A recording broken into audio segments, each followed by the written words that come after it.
Supreme কোর্টের বিচারপতি, দেশবরেণ্য আইনজীবী ও উলামায়ে কেরামের উপস্থিতিতে আশেকে রাসূল আইনজীবী পরিষদের ইফতার মাহফিল অনুষ্ঠিত হয়েছে। বুধবার ঢাকার আইডিইবি ভবনে অনুষ্ঠিত এই ইফতার মাহফিলে প্রধান অতিথি হিসেবে উপস্থিত ছিলেন মোহাম্মদী ইসলামের নেতৃত্ব প্রদানকারী মহামানব ইমাম প্রফেসর ডক্টর কুদরত এ খোদা মাদ্দাজিল্লুহুল আলী হুজুর।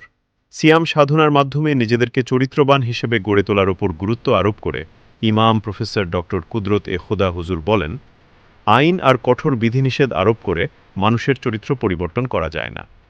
কেবল আত্মশুদ্ধি অর্জনের মাধ্যমে মানুষ চরিত্রবান হতে পারে। সিয়াম থেকে সংযম হওয়ার শিক্ষা আমরা পাই। কিসে সংযম? চরিত্রটাকে সংযম করার, নিজেকে সংযম করার শিক্ষা আমরা এই রোজার মাসে পাই।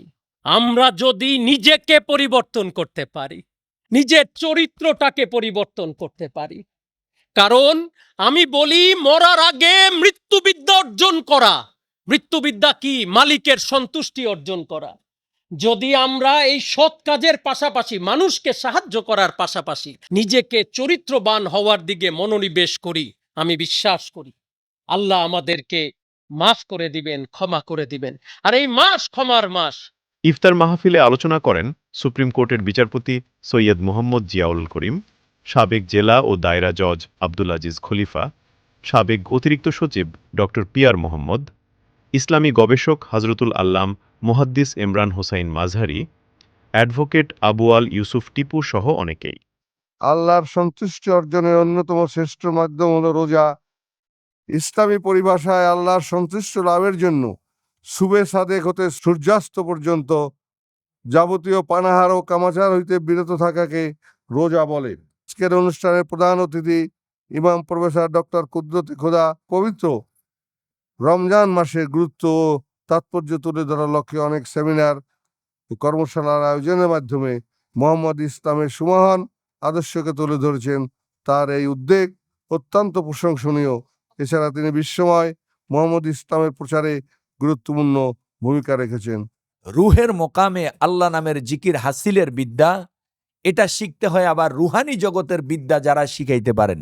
যুগে যুগে নবী রাসূলকে রাব্বুল আলামিন পাঠিয়েছেন। এই বিদ্যা নবী রাসূলগণের সান্নিধ্যে গিয়ে মানুষ শিখেছে। পাশাপাশি বেলায়েতের যুগে আল্লাহর অলিগণ এই বিদ্যা শিক্ষা দিয়ে থাকেন। ধর্মীয় জ্ঞান অর্জনের জন্য একজন রিলিজিয়াস গাইড, মোরশেদের সহবত, সাহচর্য, সংস্পর্শ দরকার বলে আমি মনে করি। তো যাই হোক, আমি আমার মোরশেদ কেবলাজানের সহবতে আসার পরে আমি নিজেকে কিঞ্চিত পরিমাণে হলেও আলোকিত করতে সক্ষম হয়েছি। আমাদের মানুষ হিসাবে আমাদের ধর্মের মূল লক্ষ্য হলো আল্লাহর সন্তুষ্টি অর্জন। আমরা যত প্রকার ইবাদতই করি না কেন, সব কিছুর মূল লক্ষ্য হলো আল্লাহর সন্তুষ্টি অর্জন। মোহাম্মদ ইসলামের এই তরিকাকে বিশ্বব্যাপী প্রচার ও প্রসার করে যাচ্ছেন আমাদের মহান ইমাম। সেই ধারাবাহিকতায় আমাদের নরসিংদী জেলা আইনজীবী সমিতিতে আমরা প্রতিনিয়ত আমাদের মহান ইমামের দাওয়াত, কিভাবে আল্লাহকে সন্তুষ্ট করা যায়, কিভাবে আল্লাহকে পাওয়া যায়, কিভাবে রাসূল সাল্লাল্লাহু আলাইহি সাল্লামকে পাওয়া যায়, এই দাওয়াত আমরা আমাদের নরসিংদী জেলা আইনজীবী সমিতির বিজ্ঞ সিনিয়র আইনজীবী এবং অন্যান্য আইনজীবীদের কাছে প্রতিনিয়তই আমরা দাওয়াত প্রদান করি। একজন রোজাদার সুবে সাদেক থেকে শুরু করে সূর্যাস্ত পর্যন্ত সে সকল প্রকার পানাহার, কামাচার, পাপাচার থেকে বিরত থাকে। এর মাধ্যমে তার অন্তরে আল্লাহর ভয়, আল্লাহর তাকওয়া জাগ্রত হয়, পয়দা হয়। আল্লাহ রাব্বুল আলামিন 12টি মাসের মধ্যে একটি মাস আমাদের আত্মশুদ্ধির জন্য সুযোগ করে দিয়েছেন। এই একটি মাস উপবাসের মাধ্যমে, রোজা পালনের মাধ্যমে, সিয়াম পালনের মাধ্যমে আমরা আত্মশুদ্ধি অর্জন করতে পারি।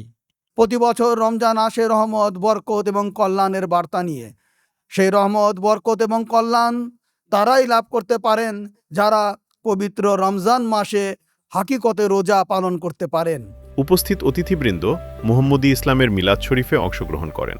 ইয়া রাসূলুল্লাহ, ইয়া হাবিবাল্লাহ, ইয়া ইমাম সালাম আলাইক, আয়া রাসূল সালাম আলাইকা ইয়া হাবিব সালাম আলাইকা। ইমাম ডক্টর কুদরত এ খোদা হুজুরের মোনাজাতের মাধ্যমে মাহফিল পর্ব শেষ হয়। মাওলা গো, আমাদেরকে তুমি ক্ষমা করে দাও, মাফ করে দাও, আমাদেরকে কবুল করে নাও। আশেকে রাসূল আইনজীবী পরিষদের এই মিলাদ ও ইফতার মাহফিল কবুল করে নাও, তাদের আয়োজন কবুল করে নাও, আমাদের মোনাজাত কবুল করে নাও। আমিন আমিন সুম্মা আমিন বাহাক্কে লা ইলাহা ইল্লাল্লাহু মুহাম্মাদুর রাসূলুল্লাহ। এরপর অতিথিগণ ইফতার গ্রহণ করেন।